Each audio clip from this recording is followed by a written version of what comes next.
Ada pemikiran Plato di dalam buku beliau Republik itu kalau kita baca saat ini tuh jadi sangat aneh gitu ya. Beliau mengatakan begini, negara itu pejabatnya, tentaranya, idealnya itu tidak menikah dan tidak punya harta pribadi.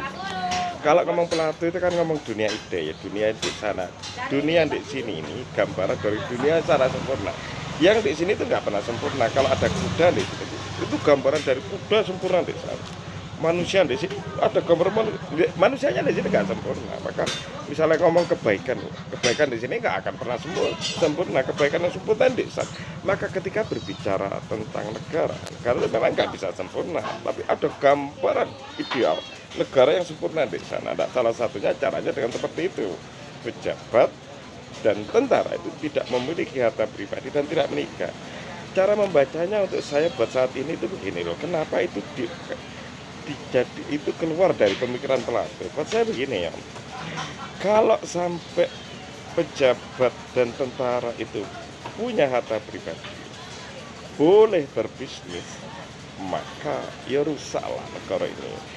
Karena ketika berbisnis, maka dia pasti akan menang. Dia yang pegang aturan, dia yang pegang hukum, dia yang punya kuasa untuk menentukan mana A, yang menentukan proyek itu apa, yang memegang proyek itu siapa, B atau itu dia.